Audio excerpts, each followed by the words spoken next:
थोड़ी देर बाद वीरा भी मुझसे आ मिली। तुम मेरे पीछे आते रहो, यहां से न्यूयॉर्क तक हम अलग रहकर सफर करेंगे।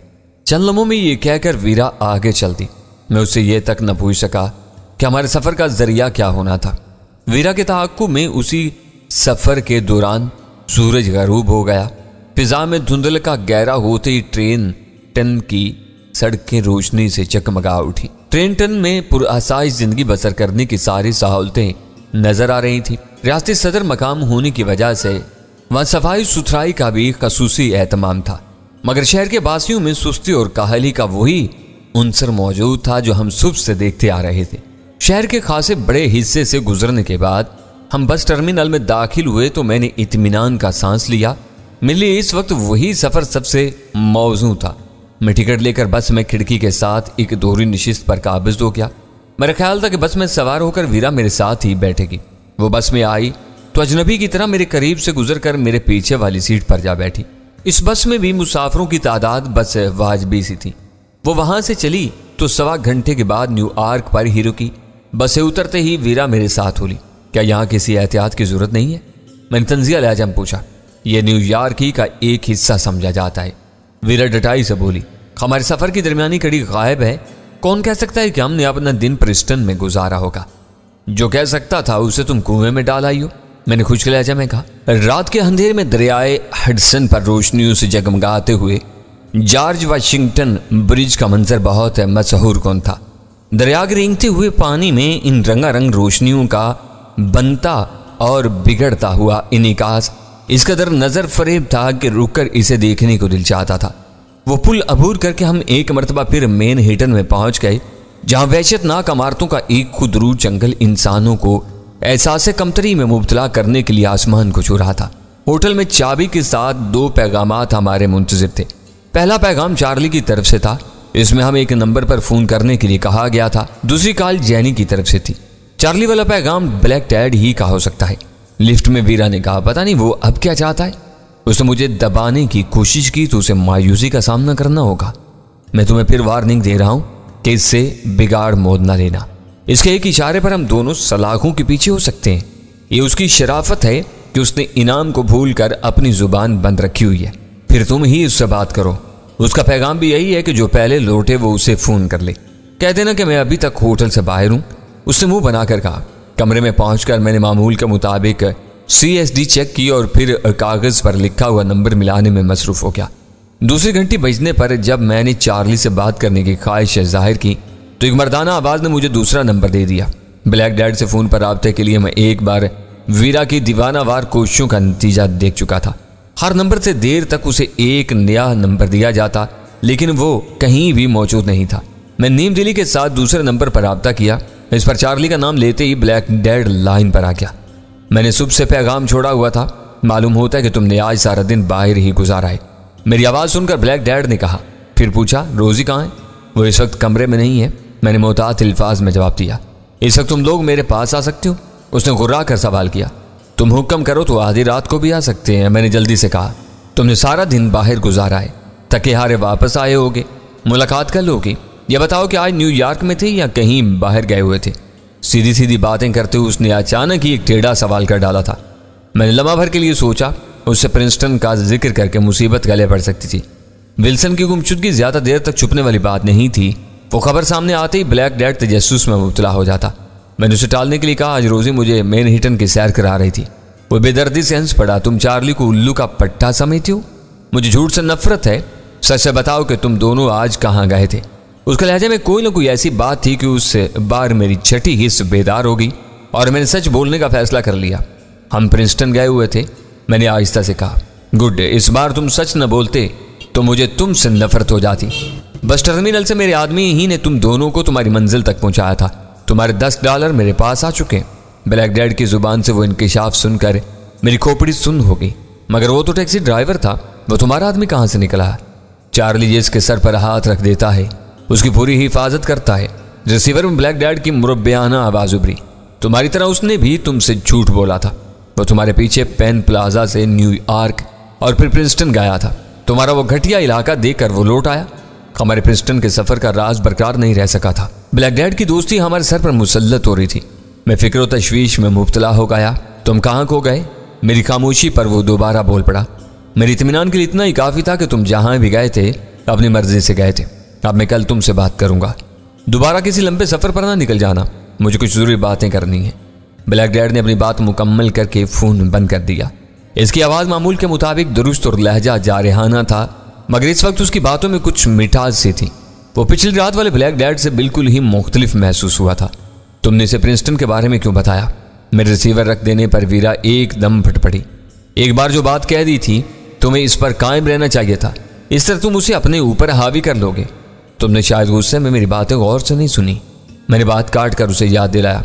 प्रिंसटन में मिलने वाला टैक्सी ड्राइवर हमारा पीछा करता हुआ वहां पहुंचा था। मुझसे लिए हुए $10 उसने ब्लैक डैड को पहुंचा दिए हैं। मैंने उस इंकिशाफ से पहले सच न बोला होता तो इसकी नजरों में मेरी वक़्त 2 कौड़ी की रह जाती। वीरा की आंखें हैरत से फैल गईं। वो ब्लैक डैड का आदमी था। उसके होंठों से सरसराती हुई आवाज बरामद हुई। हमारी हर एहतियात धरी की धरी रह गई। वो पूछेगा तो अब विल्सन के बारे में भी उसे बताना पड़ेगा। उसकी बातों से जाहिर हो रहा था कि उसने हमारी हिफाजत के लिए अपने आदमी मामूर कर दिए हैं ताकि कोई हमें नुकसान न पहुंचा सके। अब तक हम अपनी हिफाजत खुद करते रहे हैं, तो हमारी निगरानी करवा रहा है ताकि यह पता चला सके कि आइजक बेल से हमारा कितना मेल जोल है। हैरत है कि तुमने ये सारी बातें सुनी और उसे एहतिजाज में एक लफ्ज़ भी नहीं कहा। उसकी बरहमी देखकर कल तुम्हारी जुबान तालू से चिपक कर रह गई थी। मुझे मशवरे देने की बजाय कल तुम खुद उससे बात कर लेना। मैं देखूंगा कि तुम क्या बोलती हो। वो तुम्हारे बाप की उम्र का दबंग आदमी है। उसकी दोस्ती हमारे लिए सूदबंद रहेगी। क्या वो कल फिर फोन करेगा? वीरा की तेवरियों पर बल आ गए। यहाँ आने के बाद मैंने उससे मदद लेनी चाहिए थी तो उसने मुझे साफ जवाब दे दिया था। अब उसकी क्या गर्ज है कि वो हम पर इतना मेहरबान हो रहा है? वो आज ही हमसे मिल बैठना चाह रहा था। हमारी थकान की वजह से उसने ये मुलाकात कल के लिए मुलतवी कर दी है। शायद वो हमें अपने साथ मिलाकर हमेशा के लिए इस आग घंटी का फितना दफन करना चाह रहा है। उसके साथ मिलकर यह काम ज्यादा आसान साबित होगा। इस आग घंटी सब्ज फाइल की वजह से तुम्हारी मुट्ठी में आया हुआ है। तुम जब चाहो उसे अपने कदमों में झुका सकते हो। इस वक्त ब्लैक डैड की मदद की क्या जरूरत है? हम इस आग से कोई समझौता करने के लिए यहाँ नहीं आए। इसे मारना हमारा मिशन है। हमारी तरफ से यह काम चार्ली के हाथों मुकम्मल हो जाए तो हमारी वापसी की राहें मस्तूद नहीं होगी, वरना हम एक तवील मुद्दत के लिए यहाँ फंस कर रह जाएंगे। ये चक्करबाजियां तुम भी समझ सकते हो। अपना शिकार थाली में सजाकर दूसरों को पेश करना सबसे बड़ी हमाकत है। इसे मारते ही जेरे जमीन दुनिया में चार्ली के नाम का डंका बजने लगेगा। मैं खुद भी वही बातें सोच रहा था, मगर वीरा उन्हें गलत जाविये से देख रही थी। वो आइजक बेल की मौत के बाद अपने मुतवफ़ी बाप की मसनत को खाली देखने की लाशौरी ख्वाहिश की शिकार थी, जबकि मेरे लिए आइजक बेल एक सेहूनी दहशतगर्द और आलमी खतरा था। अगर इसकी जगह ब्लैक डैड ले लेता तो इस टोले की सारी सरगर्मियां अमेरिका बल्कि न्यूयॉर्क तक महदूद होकर रह जाती। न्यूयॉर्क में भी ब्लैक डैड सिर्फ हार्लेम का शहंशाह था। उसकी बालादस्ती को वीरा खाक में मिला कर रखती थी। डेविड स्टार्स यहूदियों की तंजीम थी और उसका सरबराह इन्हीं में से आना था। आइजक बेल के मंजर से हट जाने के बाद पुराने गठजोड़ बुरी तरह बिखर कर रह जाते। इनको दोबारा इस सतह पर लाने के लिए एक तवील मुद्दत दरकार होती, जो पाकिस्तान के लिए आराम और सुकून का वक्फा साबित हो सकती थी। इस रोज प्रिंसटन जाने की वजह से मैं बद्रीनाथ से बात नहीं कर सका था। इस वक्त मेरी रिस्ट वॉच 10 बचा रही थी। मैंने उसे भी खरीदने का फैसला कर लिया। वीरा मेरी बातों से बना कर ड्रेसिंग टेबल के सामने तैयारी में मसरूफ हो गई थी। मैंने उसे छेड़ते हुए पूछा, क्या इसी वक्त चार्ली से मिलने जा रही हो? तुम यहाँ पड़े उसके फिराक में करवटें बदलते रहो। मैं डिनर के लिए बाहर जा रही हूँ। तुमने मेरे मूड का सत्यानाश कर दिया है। वो पलटकर तलखी से बोली, तुम्हें न्यूयॉर्क के सुहानी रातों का भी कुछ मजा लेना चाहिए।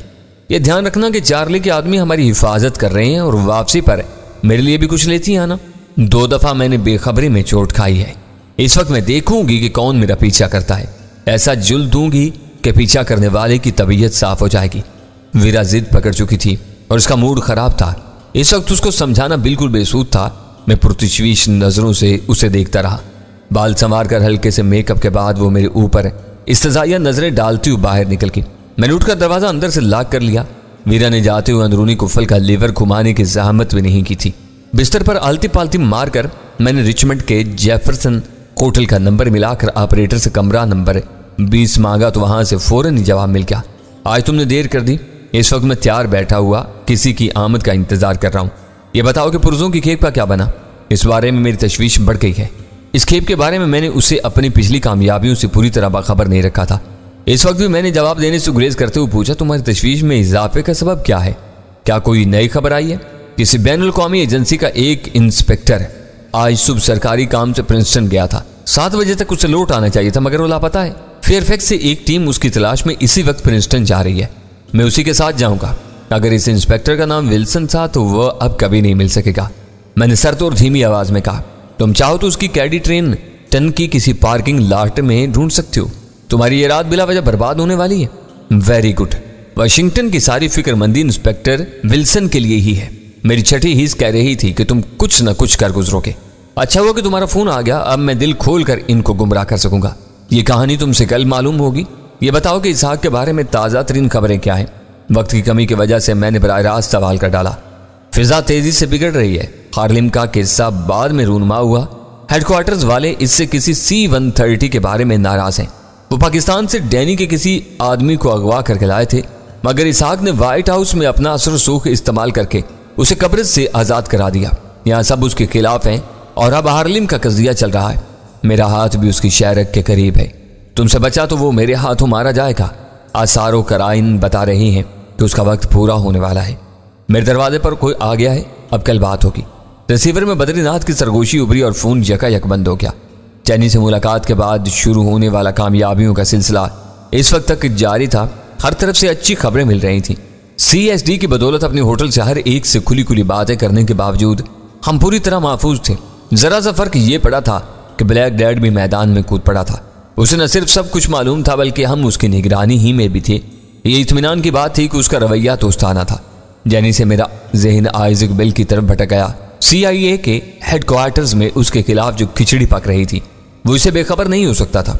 शायद सब्ज फाइल में कुछ ऐसा मवाद मौजूद था जो उसे आने वाले सरकारी अताब से बचा सकता था।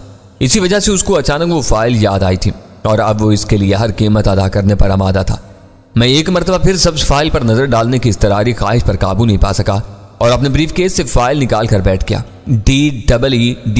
DEEDSIHT पहले वर्ग का पहला अंग्रेजी लफ्ज था। मैं बार बार इसको देख चुका था, मगर इसका कोई मानी अखज नहीं कर सका। इस वक्त जूं ही मैंने फाइल खोली और मेरी नजर उस पहले लफ्ज पर पड़ी तो मुझे खटका हुआ कि वो कोई मुरक्कब लफ्ज था जिसका एक हिस्सा डीड यानी दस्तावेज पर मुश्तमिल था। यह ऐसा लफ्ज था जो उलट कर भी जूं का तू रहता था।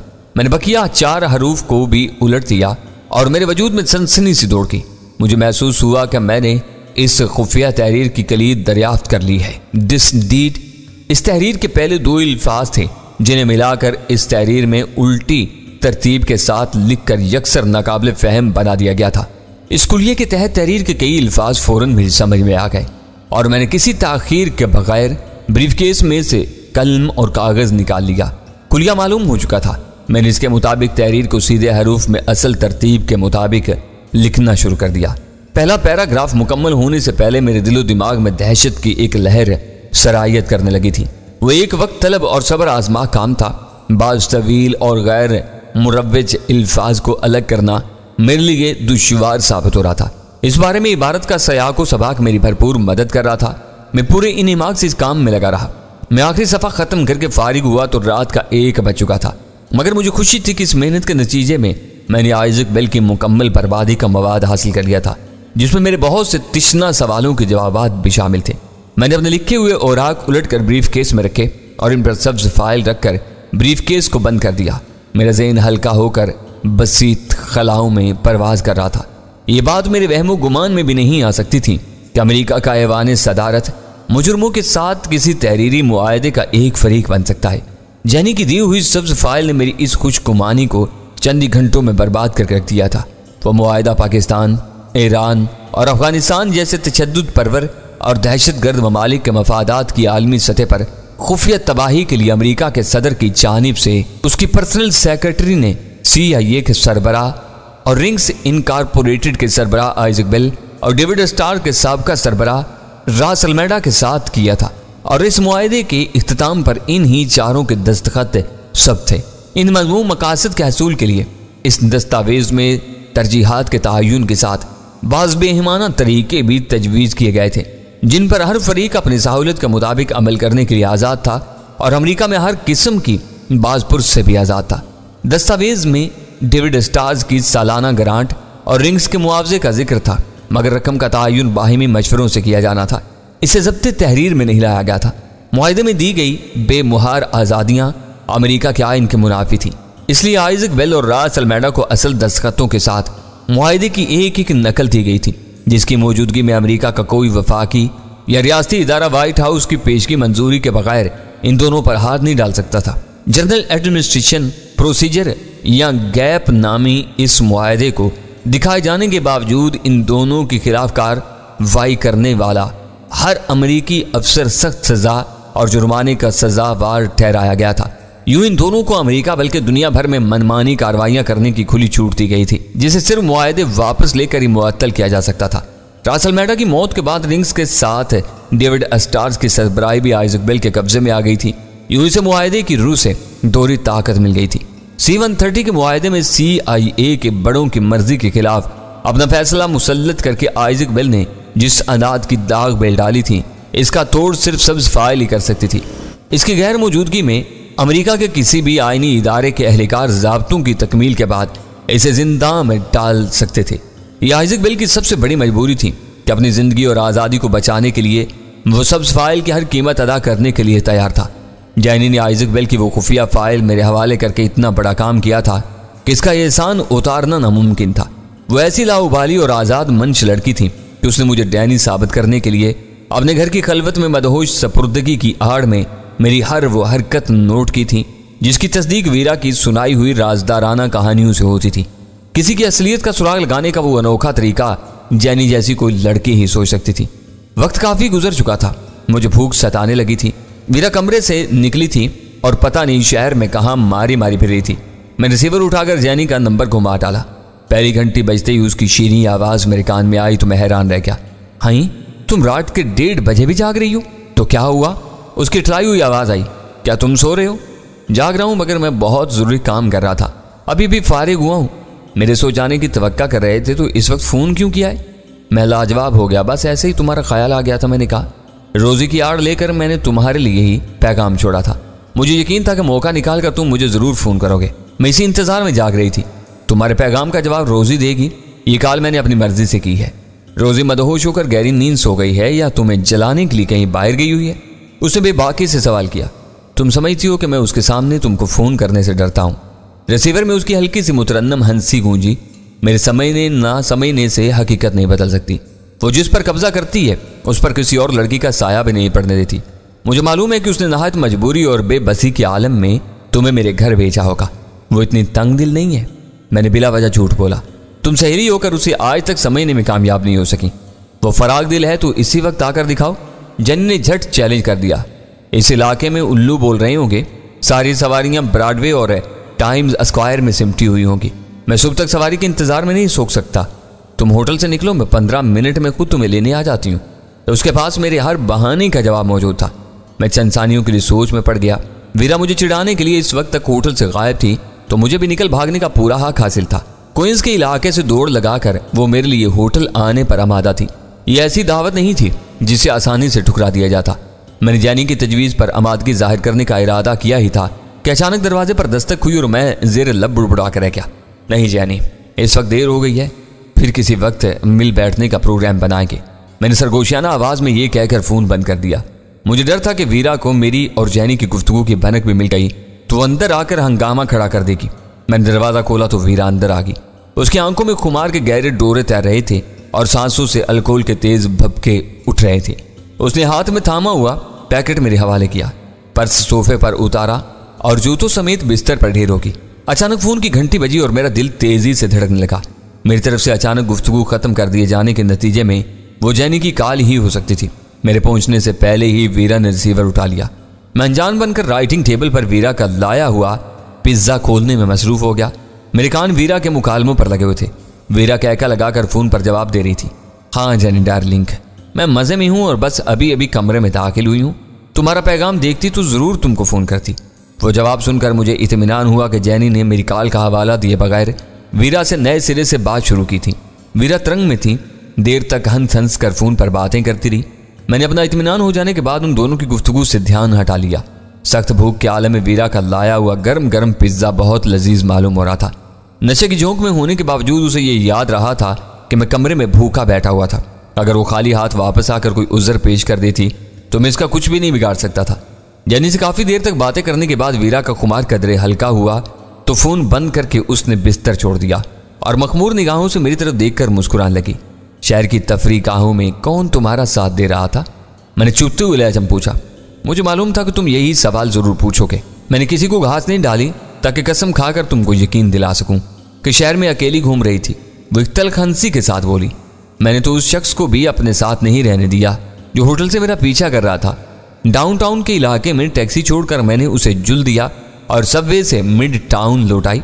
तुम कहती हो तो मैं मान लेता हूं, लेकिन इतनी रात गए। पुरहुजूम तफरीगाहों में अकेली घूमती हुई लड़कियां खुले मैदान में कटी हुई पतंग की तरह होती हैं, जिन्हें लूटने के लिए आवारा गर्दों के गौल मंडला रहे होते हैं। तुम्हारी हालत वैसे भी खासी अबतर नजर आ रही है। ये मैं मानती हूँ कि आज मैंने जरा ज्यादा पी ली है। मैं बाहर से पी कर आई हूँ। जैनी बिस्तर में लेटी पी रही है, उसके दिमाग पर तुम्हारा ही भूत सवार है। मुझसे बार बार तुम्हारे बारे में ही पूछे जा रही थी। मैंने कह दिया कि तुम बेखबर सो रहे हो। तुम्हें इससे झूठ बोलने की क्या जरूरत थी? कह देती कि मैं उससे बात करने के मूड में नहीं हूँ, वो अपना समूह लेकर रह जाती।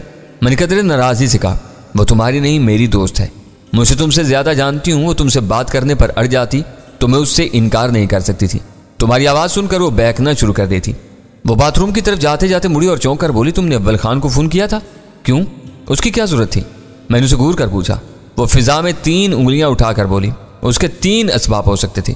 इस वक्त कराची में दिन होता, तुम उसे प्रिंसटन के वाकयात बता सकते थे और साथ ही सब फाइल के कागजों के बारे में उसकी राय पूछ सकते थे।